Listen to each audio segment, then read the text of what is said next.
दोस्तों, हमारे कुछ YouTube के दोस्त उसी तरह से हमारे ग्रुप के मेंबर हमें आज ये अचानक से लगातार बहुत सारे मैसेजेस कर रहे हैं कि ये स्टैगफ्लेशन क्या होता है। अगर स्टैगफ्लेशन आता है तो गोल्ड सिल्वर के ऊपर क्या इम्पैक्ट हो सकता है। जैसे कि आप वीडियो के अंदर देख सकते हो, एक मेंबर ने हमसे ये पूछा कि अगर स्टैगफ्लेशन आता है तो सिल्वर के ऊपर क्या इम्पैक्ट आ सकता है। तो और एक मेंबर ने हमसे पूछा कि आपको क्या लगता है, स्टैगफ्लेशन आने वाला है कि नहीं। उसी तरह से और एक ने पूछा कि अगर स्टैगफ्लेशन आता है तो गोल्ड गिरेगा कि बढ़ेगा। तो चलो ये वीडियो से एक बार पता करने की कोशिश करते हैं कि स्टैगफ्लेशन आ सकता है कि नहीं। स्टैगफ्लेशन का मतलब दोस्तों ये होता है कि वो कंट्री के अंदर इकोनॉमिक ग्रोथ स्लो डाउन हो जाए और उसी समय पर इन्फ्लेशन बहुत तेजी से बढ़ जाए। इन्फ्लेशन के साथ अनएम्प्लॉयमेंट रेट भी बहुत ज़्यादा ऊपर आ जाए। अनएम्प्लॉयमेंट रेट मतलब बेरोजगारी। तो ये तीन चीज़ें अगर एक कंट्री के अंदर दिखना शुरू होती है तो स्टैगफ्लेशन के संकेत आ सकते हैं। मुझे लगता है फेडरल रिजर्व के चेयरमैन पॉवेल की जो स्पीच थी और वो स्पीच के अंदर उन्होंने जो इन्फ्लेशन के बारे में बताया, इसी वजह से बहुत सारे हमारे यूट्यूब के दोस्तों को या फिर हमारे मेंबर्स को ये स्टैगफ्लेशन के बारे में लगा होगा। क्योंकि आप देख सकते हो पॉवेल ने उनके स्पीच के अंदर ये कहा कि डोनाल्ड ट्रंप ये जो टैरिफ लगा रहे हैं इस वजह से इन्फ्लेशन बढ़ सकता है। और दोस्तों आप सबको पता है, पहले ही हम आपको हमारे वीडियो से दिखाते आ रहे हैं कि रिसेशन का खतरा बढ़ रहा है, जहां पर federal reserve bank of Atlanta minus GDP का अनुमान दे रहा है। और उसी समय पर अगर इन्फ्लेशन बढ़ता है तो स्टैगफ्लेशन के चांसेस भी बढ़ सकते हैं। तो दोस्तों एक पॉसिबिलिटी डेफिनेटली है कि स्टैगफ्लेशन भी आ सकता है। लेकिन चलो एक बार हिस्ट्री में जाकर पता करते हैं कि जब भी टैरिफ वॉर हुआ है तो क्या हुआ है। दोस्तों आप सब ने 1929 का ग्रेट डिप्रेशन के बारे में तो डेफिनेटली सुना है। हमारे 4 मार्च 2025 के वीडियो में भी हमने आपको 1929 का टैरिफ वॉर दिखाया है। लेकिन दोस्तों क्या आपको ये पता है, सबसे पहला टैरिफ वॉर हुआ था 1828 के अंदर। दोस्तों आप ठीक सुन रहे हो, आप वीडियो के अंदर देख रहे हो, 1828 के अंदर सबसे पहला टैरिफ वॉर हुआ था जिसका इम्पैक्ट 1832 तक चला था। चलो एक बार देख लेते हैं वो समय पे इन्फ्लेशन की क्या हालत थी। आप जो वीडियो के अंदर देख रहे हो ये फेडरल रिजर्व बैंक ऑफ मिनीपोलिस का डेटा है और इन्होंने क्लियरली मेंशन किया है कि ये कंज्यूमर प्राइस इंडेक्स 1800 के समय का है। तो दोस्तों मैं आपको गवर्नमेंट की साइट के ऊपर से ये इंफॉर्मेशन दे रहा हूं क्योंकि ट्रेडिंग व्यू या फिर दूसरे किसी सॉफ्टवेयर के अंदर मुझे पुराना इन्फ्लेशन का डेटा नहीं मिला है। जैसे कि आप वीडियो के अंदर देख सकते हो, 1828 के अंदर जो ये टैरिफ वॉर शुरू हुआ उससे ठीक पहले 1827 के अंदर अमेरिका में इन्फ्लेशन 0% था। 1828 के अंदर इन्फ्लेशन -2.9% था। 1829 के अंदर इन्फ्लेशन -3% था। 1830 के अंदर इन्फ्लेशन 0% था। 1831 के अंदर इन्फ्लेशन 0% था। 1832 के अंदर इन्फ्लेशन -6.3% था और 1833 के अंदर आप देख सकते हो इन्फ्लेशन -3.3% था। यानी कि दोस्तों आप वीडियो के अंदर देख सकते हो 1828 के अंदर ये जो टैरिफ वॉर शुरू हुआ था उसके बाद 1828 से लेकर 1833 तक अमेरिका के अंदर इन्फ्लेशन 0 या फिर माइनस में था। यानी कि दोस्तों वहां पर स्टैगफ्लेशन के तो चांसेस नहीं दिख रहे हैं। दोस्तों स्टैगफ्लेशन के अंदर हमने आपको बताया है कि इन्फ्लेशन बहुत बढ़ जाता है और हमने देखा ये जो टैरिफ वॉर 1828 के अंदर हुआ था वो पीरियड के अंदर अमेरिका के अंदर इन्फ्लेशन कुछ साल 0% पे था और बचे हुए साल माइनस में ही था। तो वहां पर डिफ्लेशन था। ये पीरियड के अंदर गोल्ड और सिल्वर पे इसका क्या असर आया ये बताना बहुत ही मुश्किल है। इसका कारण दोस्तों ये है कि 1828 से लेकर 1833 तक गोल्ड और सिल्वर कंट्रोल मार्केट के अंदर काम करते थे। यानी कि वो समय पे गोल्ड सिल्वर की कीमतें गवर्नमेंट डिसाइड करता था। जैसे कि आप वीडियो के अंदर देख सकते हो 1828 के अंदर ये जो टैरिफ वॉर हुआ था उसके 100 साल के बाद 1929 के अंदर अगला टैरिफ वॉर हुआ था। दोस्तों इसकी शुरुआत हमने आपको पिछले वीडियो के अंदर 4 मार्च 2025 के वीडियो के अंदर दिखाई थी कि 1928 से ही हुई थी, यानी कि एग्जैक्टली 100 साल के बाद दूसरा टैरिफ वॉर आया था, जो कि बहुत ही इंटरेस्टिंग चीज है। दोस्तों ये समय पर भी आप देख सकते हो अमेरिका के अंदर इन्फ्लेशन कंटिन्यूअसली माइनस में बना रहा था। 1929 से लेकर 1933 तक आप देख सकते हो अमेरिका के अंदर इन्फ्लेशन माइनस में था, यानी कि वहां पर कोई भी हाइपर इन्फ्लेशन नहीं था।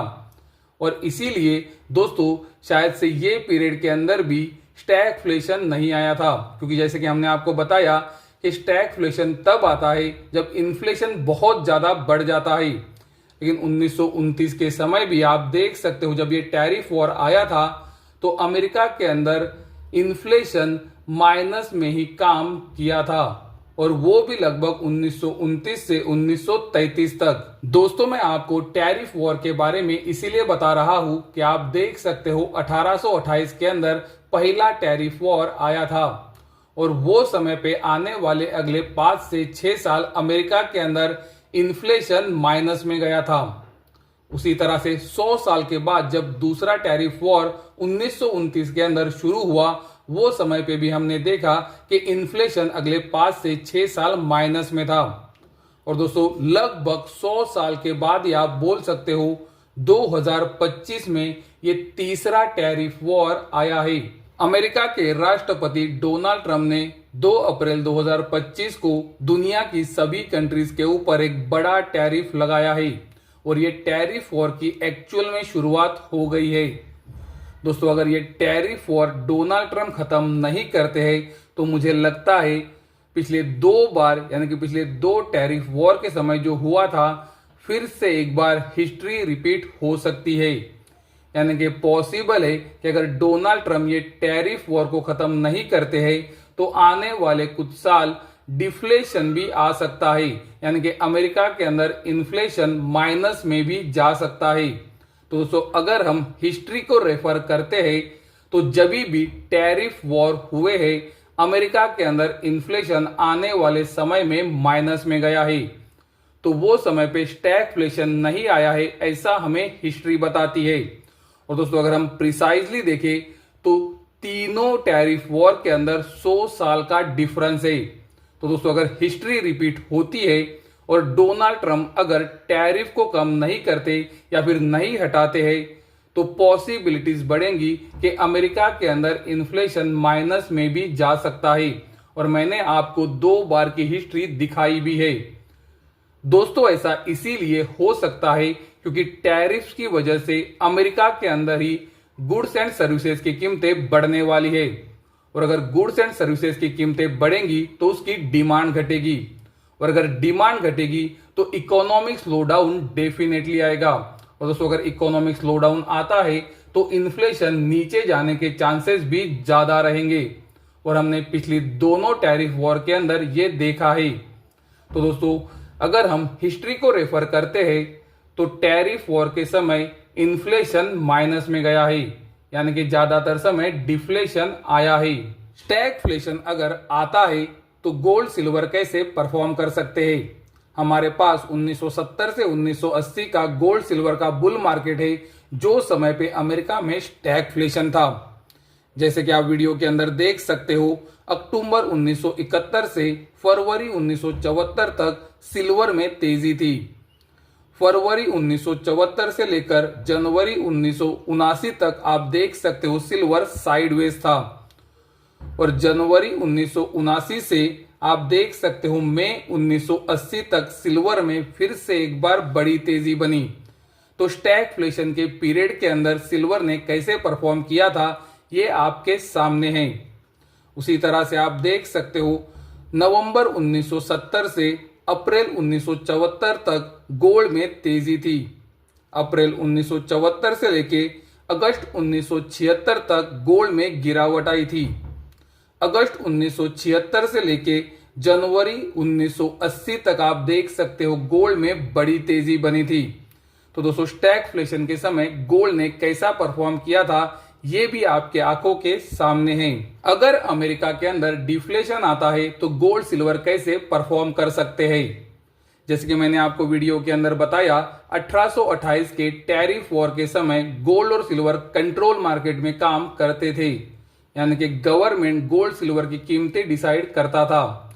1929 के टैरिफ वॉर के समय भी गोल्ड सिल्वर कंट्रोल मार्केट में थे, यानी कि गोल्ड सिल्वर की कीमतें गवर्नमेंट ही डिसाइड करता था, जैसे कि आप वीडियो के अंदर देख सकते हो। और आपको पता भी है 1970 के बाद ही गोल्ड और सिल्वर फ्री मार्केट के अंदर काम किए और तब से लेकर अब तक आप इन्फ्लेशन का डेटा देख सकते हो। इन्फ्लेशन दोस्तों कुछ महीनों के लिए सिर्फ एक ही पीरियड के अंदर डिफ्लेशन में गया था और वो पीरियड था जनवरी 2009 से अक्टूबर 2009 का। तो दोस्तों चलो ये पीरियड को एक बार स्टडी करते हैं और वो समय पे गोल्ड सिल्वर ने कैसे परफॉर्म किया था ये चेक करते हैं दोस्तों। लेकिन आपको ये बात को ध्यान में रखना है, जनवरी 2009 से अक्टूबर 2009 के बीच में कोई भी टैरिफ वॉर नहीं था। ये पीरियड हम इसीलिए एनालाइज कर रहे हैं क्योंकि ये समय पे अमेरिका के अंदर इन्फ्लेशन माइनस में था। जैसे कि आप वीडियो के अंदर देख सकते हो, जनवरी 2009 से अक्टूबर 2009 के बीच में गोल्ड में तेजी दिखी थी और दोस्तों उसके बाद तो एक बड़ी तेजी भी बनी थी। लेकिन महत्वपूर्ण जानने वाली बात यह है कि जनवरी 2009 से पहले 2008 के अंदर गोल्ड में 35% की एक बहुत ही बड़ी गिरावट आई थी। जैसे कि आप वीडियो के अंदर देख सकते हो, ये सिल्वर का चार्ट है। आप देख सकते हो जनवरी 2009 से अक्टूबर 2009 के बीच में सिल्वर के अंदर भी तेजी थी और उसके बाद भी सिल्वर में एक बड़ी तेजी बनी, यानी कि जनवरी 2009 के बाद से सिल्वर में एक बड़ी तेजी बनी। लेकिन दोस्तों जनवरी 2009 से पहले यानी कि 2008 के अंदर आप देख सकते हो सिल्वर में 60% यानी कि 60% की एक बहुत ही बड़ी गिरावट आई थी। तो दोस्तों ये था डिफ्लेशन या फिर अमेरिका के अंदर जब इन्फ्लेशन माइनस में होता है वो समय का एनालिसिस। उससे पहले क्या हुआ था और उसके बाद में क्या हुआ ये मैंने आपको वीडियो से अभी दिखाया है, यानी कि जब अमेरिका के अंदर इन्फ्लेशन माइनस में गया था वो समय का एक हिस्टोरिकल रेफरेंस हमारे पास है और डिफ्लेशन के समय गोल्ड और सिल्वर ने किस तरह से पहले और बाद में परफॉर्म किया था ये मैंने आपको अभी वीडियो से दिखाया है। वीडियो खत्म करने से पहले मैं आपको यही बताना चाहूंगा कि स्टैगफ्लेशन आएगा कि डिफ्लेशन ये तो हम कंफर्म नहीं बोल सकते क्योंकि डोनाल्ड ट्रंप का नेचर आप सबको पता है। वो टैरिफ्स को हटा भी सकते हैं और ये टैरिफ वॉर वो आने वाले महीनों में कंटिन्यू चला भी सकते हैं। लेकिन हिस्ट्री हमें ये बताती है कि अगर ये टैरिफ वॉर खत्म नहीं होता है और डोनाल्ड ट्रंप टैरिफ वॉर को जारी रखते हैं तो पॉसिबिलिटीज बढ़ेंगी कि अमेरिका के अंदर डिफ्लेशन भी आ सकता है, यानी कि अमेरिका के अंदर आने वाले महीनों में या फिर कुछ साल इन्फ्लेशन निगेटिव में भी जा सकता है। हिस्ट्री के अंदर हमने 1828 का पीरियड और 1929 का पीरियड स्टडी किया है और हमने देखा है जब भी टैरिफ वॉर हुए हैं अमेरिका के अंदर अगले 5 से 6 साल इन्फ्लेशन माइनस में रहा है। तो अगर ये बार भी टैरिफ वॉर कंटिन्यू होता है तो पॉसिबिलिटीज यही हो सकती है, ऐसा मुझे लगता है। मैंने वीडियो से आपको स्टैगफ्लेशन और डिफ्लेशन के समय गोल्ड सिल्वर कैसे परफॉर्म करते हैं ये दिखाने की कोशिश की है।